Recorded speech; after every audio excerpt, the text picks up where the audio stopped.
Kapag sinabi natin na sufficient in substance, ano po ba ang standard na tinitignan ng komite dyan? Paano po yung ebidensya o yung pagtingin ninyo sa ebidensya? Pagka binasa po yung recital of fact, nandoon yung offense charge. Ibig sabihin yung mga allegation, pagkasabasa mo pa lamang, makikita mo na may mga crimes na nakumit. Yung po yung sufficiency in substance. Oo, so titingnan nyo na Pero siyempre, ito kailangan backed by personal knowledge and authentication ng mga dokumento. Hindi po pwede na bigla ka lang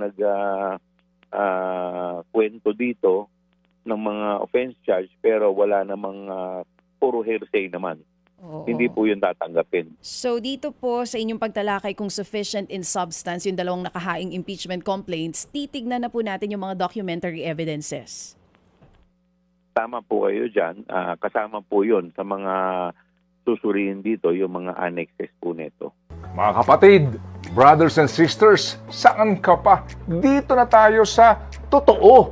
Dito na tayo sa True FM. Mga kapatid, mag-subscribe and follow po kayo sa social media accounts ng True Network PH. Yan po kami. Hanapin nyo lang True Network PH, Facebook, Instagram, YouTube, TikTok, and podcast. Mapa-Apple or Spotify man yan, mahahanap nyo kami. Lahat ng mga napapanood at napapakinggan nyo po sa programa, nasa social media accounts namin yan. So, paano mga kapatid? See you sa social media!